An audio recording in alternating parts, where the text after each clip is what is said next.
by Dr. Vishal Saraswat. He is Head Research and Innovation, Cybersecurity Practice, Bosch Global Software Technologies Private Limited, Bangalore, India.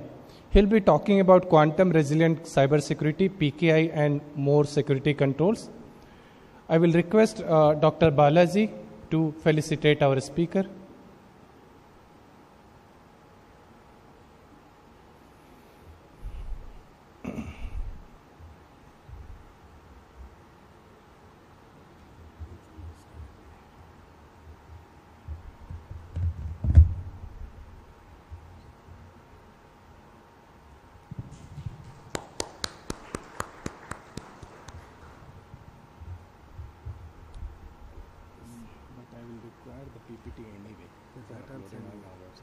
घर से भेज सकता हूँ, इस computer से नहीं भेज सकता।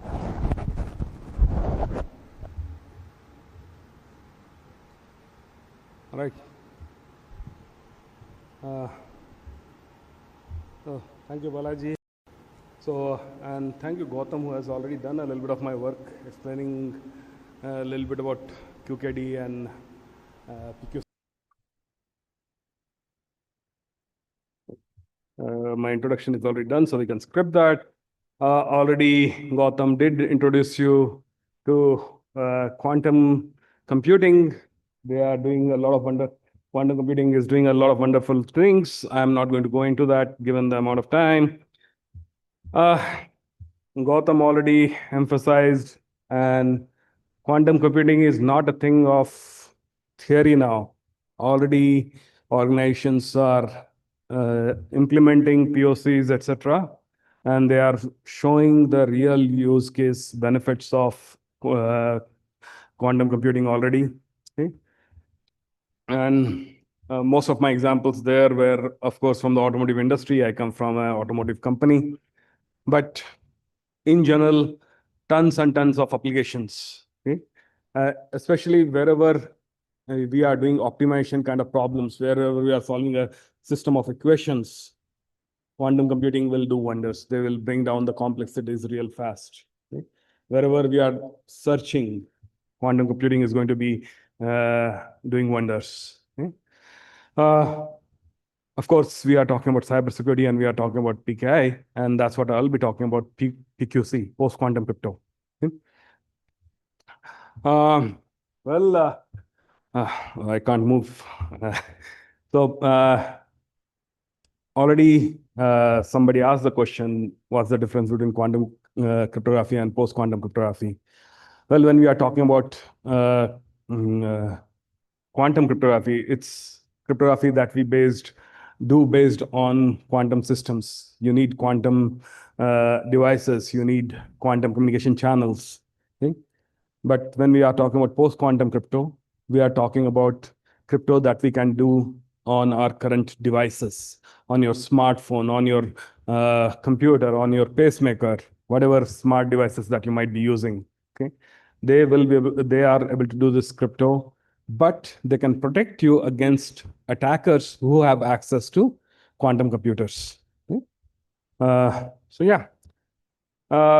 So do we need to invent new post-quantum crypto? Not necessarily. Lots of crypto systems are already there based on many different kind of mathematical problems, which can provide you resistance against quantum attacks. Again, I'm not going to go and list into this. In general, come back to our traditional PKI, which is based on the security of certain crypto systems, which are based on certain mathematical problems. Those problems can be solved using Shor's algorithm, and your RSA and ECC kind of crypto systems, they'll collapse. And all the guarantees that you have about confidentiality and privacy of your data, that will no longer be valid. All the security guarantees that you have for your integrity and authenticity of your data, that won't be valid anymore.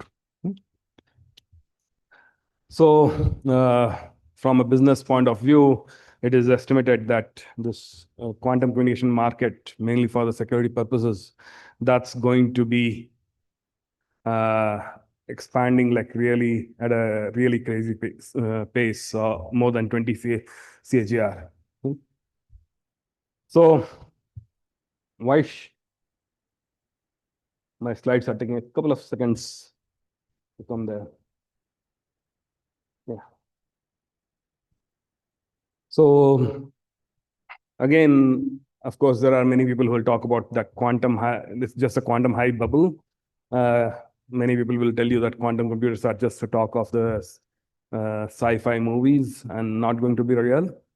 And it's difficult to argue with them, but most of the surveys done with computer scientists, quantum physicists, statisticians, mathematicians, who are working in that topic, more than 50% say with a pretty good confidence, or more than 50% say with a more than 50% probability there will be quantum computers by 2037, which will break the current PKI.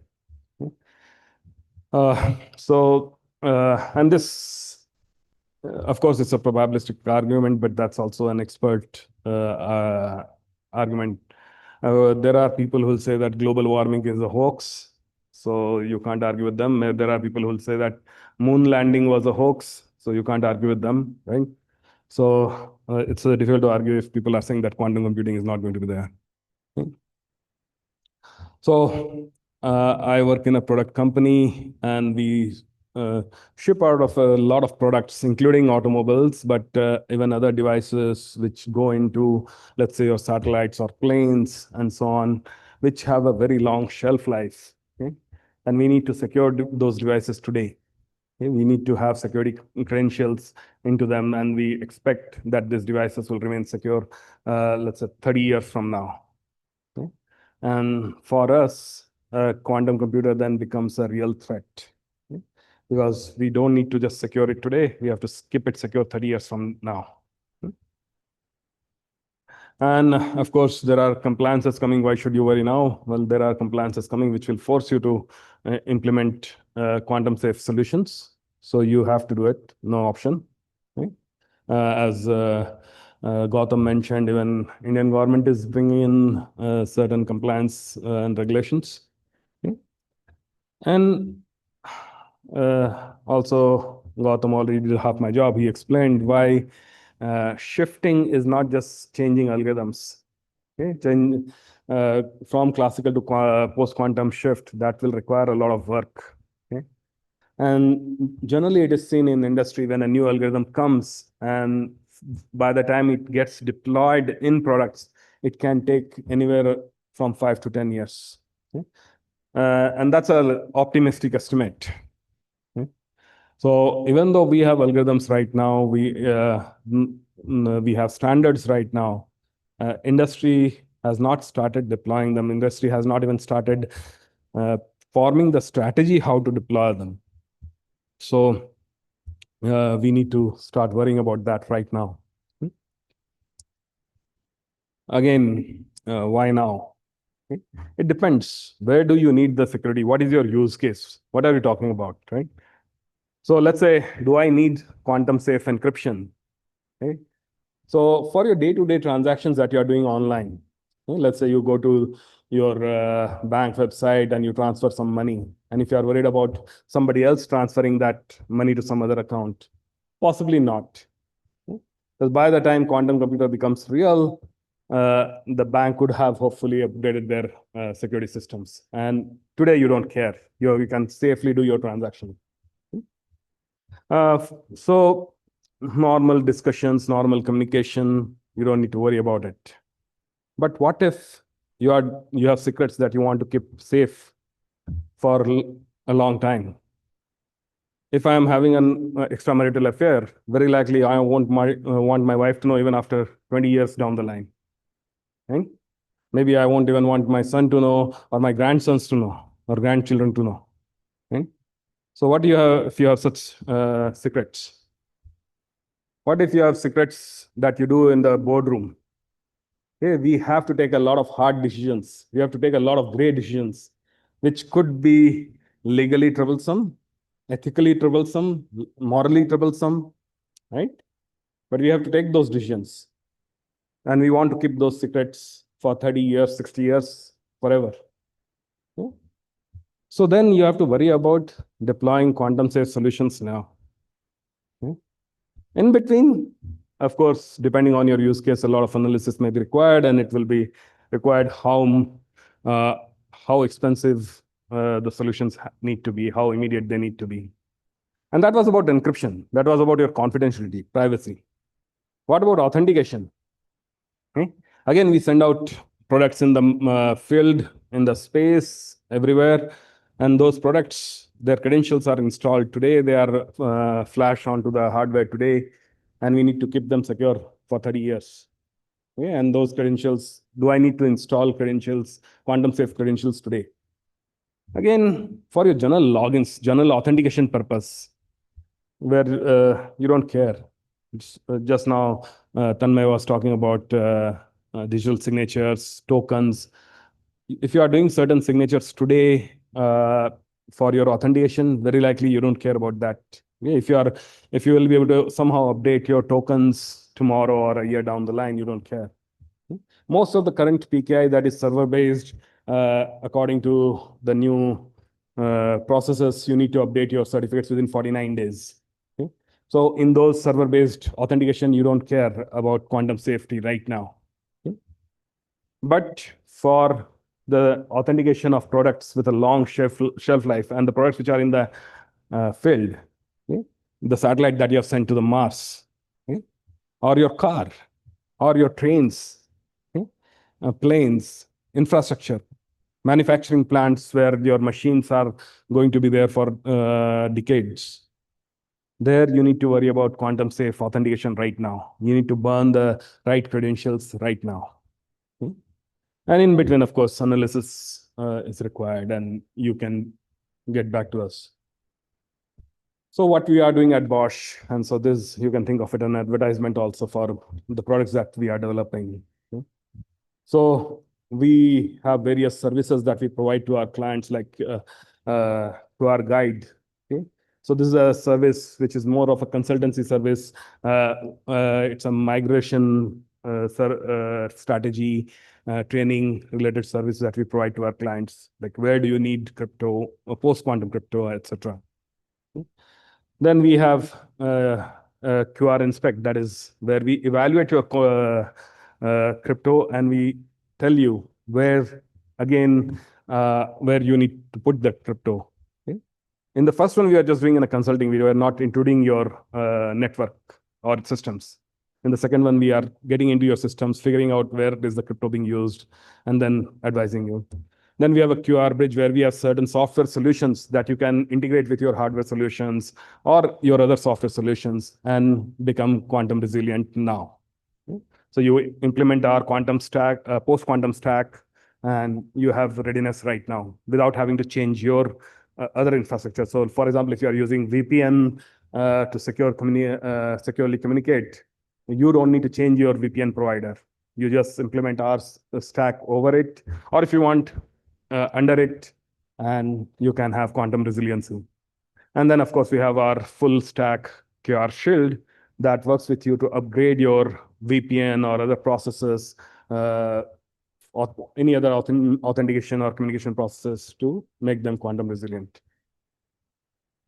So I've been talking about quantum authentication. So where do we do authentication?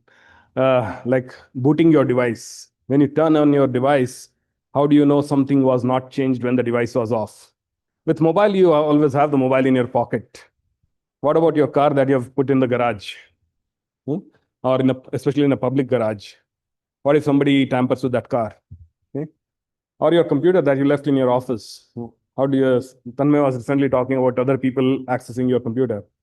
How do you know somebody did not access the computer physically and changed the memory of your computer? So that's where boot comes into the picture. Or secure access.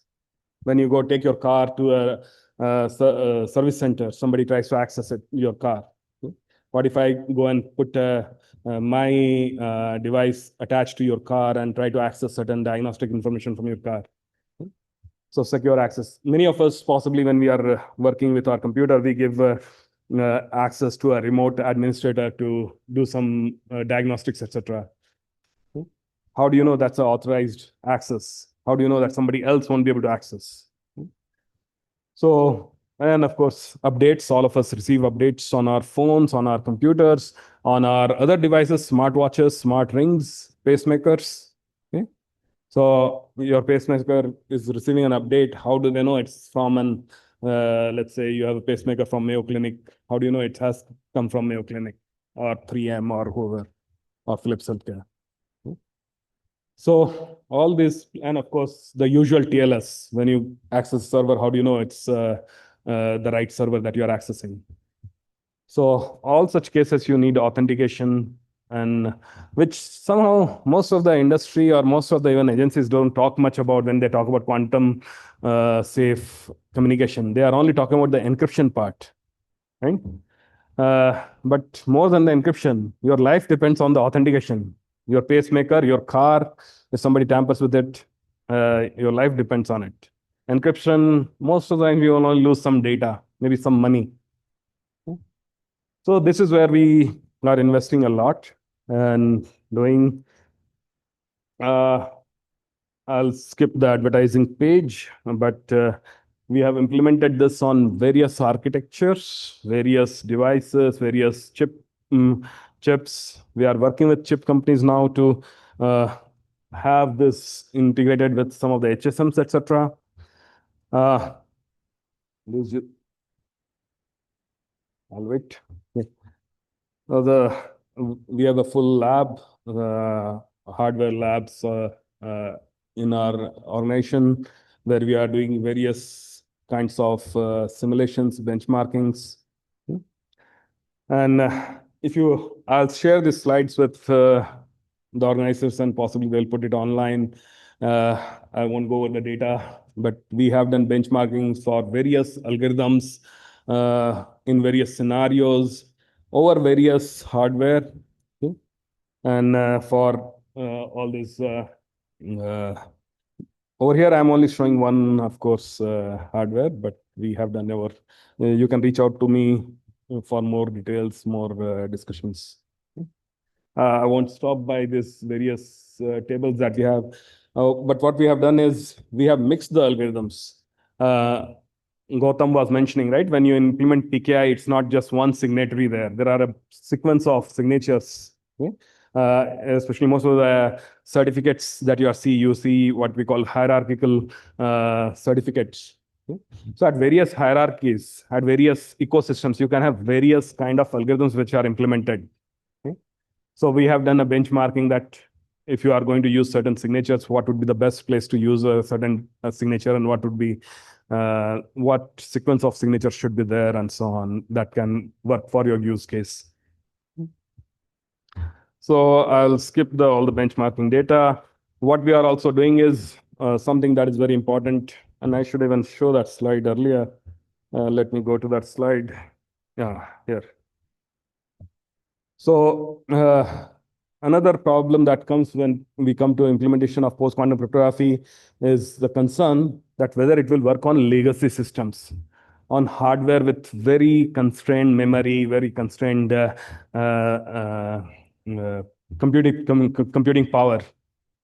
So what we have seen by implementing PQC is that in some cases, actually, PQC algorithms can be really, really efficient even on older hardware. In fact, older hardware has more difficulty doing RSA kind of calculations or elliptic curve kind of calculations than PQC kind of calculations. So that's what we have seen, that certain PQC algorithms perform actually better than your classical algorithms already.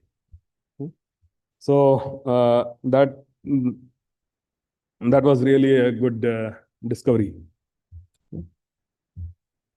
So yeah, and we are creating hybrid solutions where we have certain hardware which can do certain calculations on the hardware, and some calculations cannot be done on the hardware. So in that case, our solutions, they kind of use the best of both worlds. Whatever we can exploit from the hardware, we use it. Okay? And rest is done in the software. Okay? And with that, I'll stop. I think I've taken my time. I'll answer any questions if you have.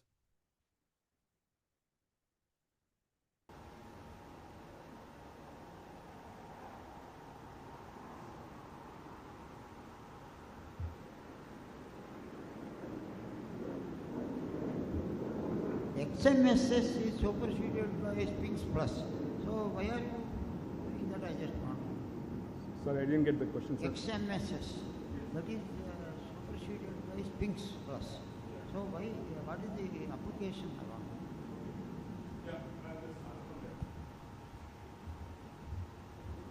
So, XMSS is a stateful signature. You need to maintain the state. Both the receiver and the sender, they both need to know how many signatures have already been signed. Okay? Sphinx Plus is a stateless version of XMSS. So here you can use Sphinx Plus on the internet. Nobody needs to have any prior knowledge, any memory. And you can't use XMSS on the internet in a secure manner.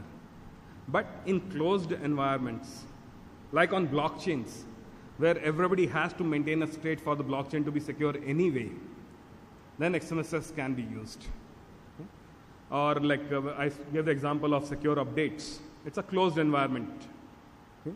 So there you can use stateful signatures. So that is an analysis. You saw some places we had XMSS there, like certificate signing. There you can have XMSS. So we did an analysis that where stateful signatures can be used, and because they happen to be really, really efficient, much more efficient even than the classical ones, and they have much better security guarantees. RSA says that, okay, for RSA signature to be secure, you must have a secure hash function, and then factorization should be difficult. You can completely get rid of this assumption. So, yeah.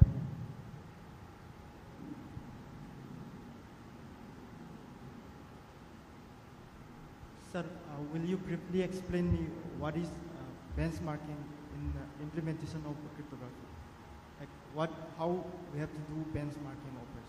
Like, is it a comparison with existing schemes, or like a comparison on different hardwares? So I'm not sure I understand the question, but when I use the term benchmarking, I'm doing comparison of something. Okay? So here we could be like our benchmarking was comparison of various algorithms, comparison of various sequence of algorithms, comparison of these algorithms on various hardware. So yeah.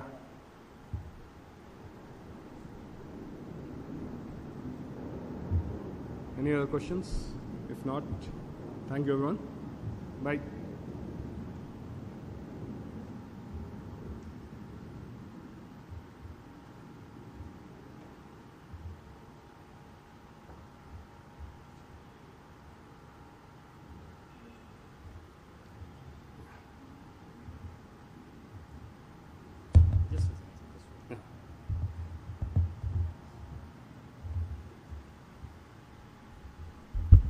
I will request Dr. Anand Mohan, sir, to felicitate our speaker.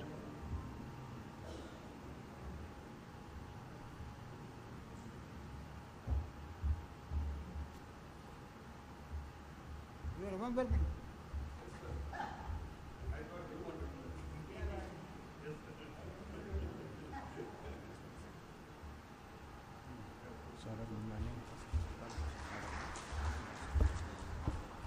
Let me copy. Okay.